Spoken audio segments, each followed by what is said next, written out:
कक्षा 10 अध्याय नंबर 6 त्रिभुज प्रश्नावली 6.3 का क्वेश्चन नंबर 6 दे रखा है। आकृति में यदि त्रिभुज ABE सर्वांग सम है त्रिभुज ACD के तो दर्शाइए कि त्रिभुज ADE समरूप होगा त्रिभुज ABC के। दो त्रिभुज सर्वांग सम दिए हैं और दो को समरूप पूछा है। सबसे पहले देखें जो त्रिभुज हमें सर्वांग सम दे रखे हैं वो कौन से हैं। नाम है ABE, ढूंढे इसमें ABE, और दूसरे का नाम है ACD, AC और D। ये वाला त्रिभुज और ये वाला त्रिभुज सर्वांग सम है और समरूप किन्हें सिद्ध करना है, ADE, ये वाला ADE और दूसरा ABC, ये बड़े वाला। तो सबसे पहले देखें हमें लिखना है जो दे रखा है, जो हमें दिया है तो उसमें अपने को लिखना है जो हमें दे रखा है कि त्रिभुज ABE सर्वांग सम है त्रिभुज AC और D के। ये त्रिभुज सर्वांग सम है। अब लिखेंगे हमें जो सिद्ध करना है, सिद्ध करना है। क्या सिद्ध करना है कि त्रिभुज ADE समरूप होगा त्रिभुज ABC के। उसके बाद हम लिखेंगे उत्पत्ति है। जब त्रिभुज सर्वांग सम होते हैं तो उनके संगत अवयव बराबर होते हैं। तो जो त्रिभुज सर्वांग सम है उनसे अपन कुछ चीजें निकालेंगे। त्रिभुज ABE सर्वांग सम है त्रिभुज ACD के। इनकी संगत भुजाएं आपस में क्या होंगी, बराबर होंगी। आप चाहें तो चित्र से देख सकते हैं वरना नाम से भी निकाला जा सकता है। अब नाम से कैसे निकालना आप वहां चित्र में देख लें। जैसे भुजा AB किसके बराबर होगा, AC के। तो मैं लिख सकता हूं AB किसके बराबर होगा, AC के। उसके अलावा मुझे चाहिए होगा AD और AE, तो लिख दें AD बराबर होगा AE, क्योंकि ये वाली भुजाएं जिन त्रिभुजों को समरूप करना है उसमें भी आ रही हैं। इसको कहते हैं आप समीकरण नंबर 1 और इसको कहते हैं समीकरण नंबर 2। अब ये आया कहाँ से, ये आया बाई CPCT से। CPCT का मतलब क्या है, जब त्रिभुज सर्वांग सम हो तो सर्वांग सम त्रिभुजों के संगत अवयव बराबर होते हैं। क्लास 9th में आप पढ़ चुके। अब देखें समीकरण 1 और 2 से क्या अनुपात निकल के आएगा। तो अगला डायलॉग अपने लिखना है समीकरण 1 और समीकरण नंबर 2 से AB बटा AD बराबर AC बटा AE, समीकरण नंबर 3। ये वाला जो अनुपात है जिन त्रिभुजों को समरूप करना है उसमें काम आएगा। AB बटा AD, देखें AB बड़े वाले में है और AD छोटे वाले में। ये छोटे वाला त्रिभुज है और ये बड़े वाला त्रिभुज है। भुजा AB तो बड़े वाले त्रिभुज में आ गई और भुजा AD छोटे वाले में आ गई। इस तरफ देखें AC बड़े वाले में है तो इसके जैसी छोटे वाले त्रिभुज में कौन सी है, AE, वही अपने को दे रखा है। तो ये अनुपात उनमें काम आएगा। अब जिन त्रिभुजों को समरूप करना है उसमें अपन बातें करेंगे। त्रिभुज ADE और त्रिभुज ABC में सबसे पहली देखें ये वाला कोण अगर आपको नजर आया तो, क्योंकि ये इस छोटे वाले त्रिभुज में भी आ रहा है और इस बड़े वाले त्रिभुज में भी आ रहा है, उभयनिष्ठ है। अगर छोटे में 30 है तो बड़े में भी कितना होगा, 30 का। तो ये लिख सकते हैं हम कि कोण A बराबर है कोण है।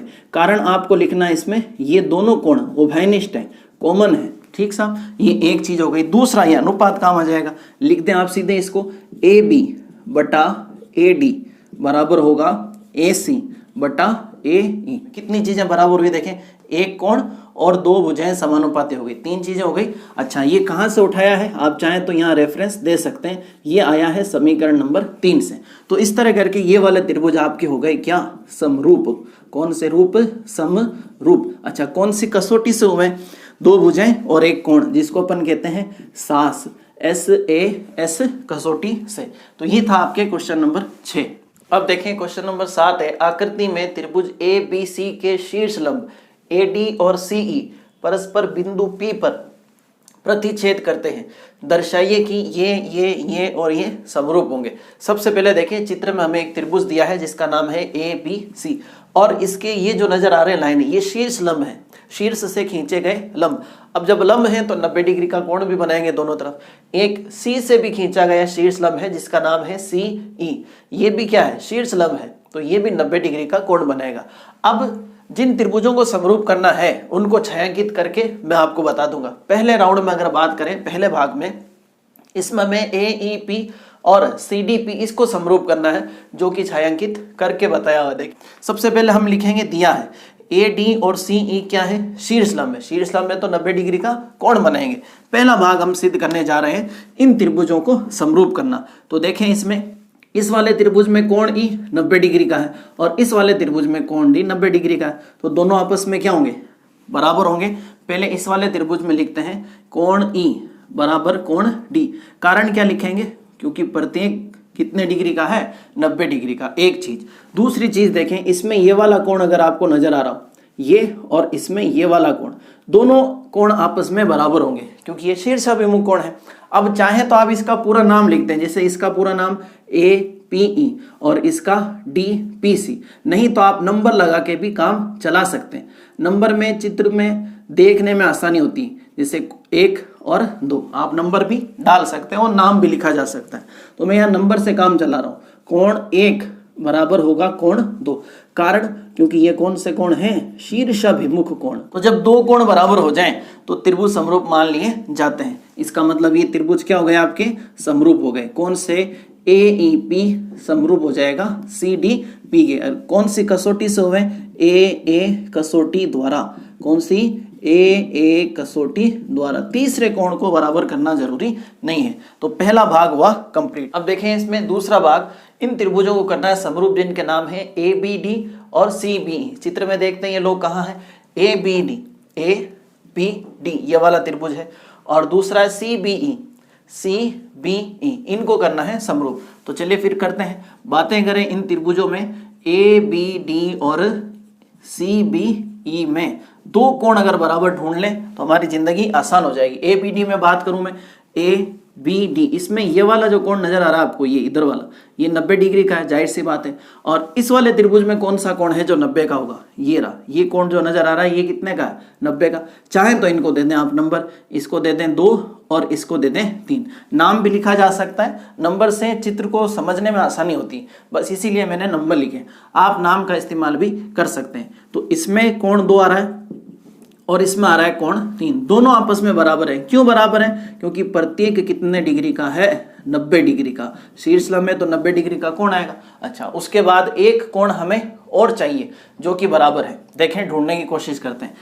ये त्रिभुज और ये वाला त्रिभुज, इसमें ये वाला जो कोण है वो उभयनिष्ठ है। देखें यहाँ आ गया, अब इस वाले त्रिभुज में भी आ रहा है, तो कोण B आपस में बराबर होंगे। कोण B बराबर कोण B, दोनों ही बराबर होंगे। उसका कारण है इनका उभयनिष्ठ होना। आप यहाँ भी देख सकते हैं, देखें B इसमें भी आ रहा है और B इसमें भी आ रहा है, तो दो कोण हमने कर दी बराबर। इस हिसाब से ये त्रिभुज क्या हो गए आपके, समरूप। त्रिभुज ABD समरूप हो जाएगा त्रिभुज CBE के। कौन से नियम से, AA कसौटी द्वारा, AA कसौटी से।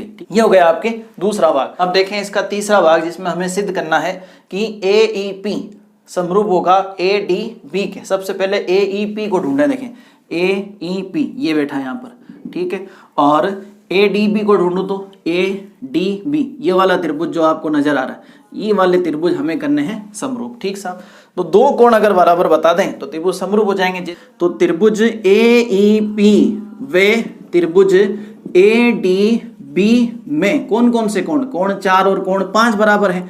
कोण 4 बराबर है कोण 5। उसका कारण क्या है, क्योंकि ये प्रत्येक कितने डिग्री के हैं, 90 डिग्री। उसके अलावा कोण A भी बराबर होगा। कोण A बराबर कोण A, कारण क्या है, उभयनिष्ठ, दोनों में आ रहा है, कॉमन है, इसलिए बराबर होंगे।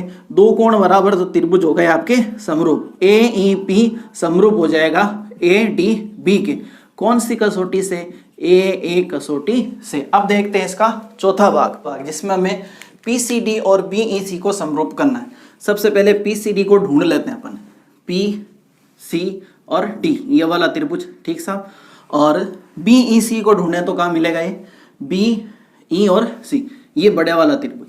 देखें इसमें ये वाला कोण 90 का है और इस वाले त्रिभुज में ये वाला कोण 90 का है। कोण 6 बराबर है कोण 7। कोण आपके क्या है, उभयनिष्ठ, इसलिए बराबर होगा।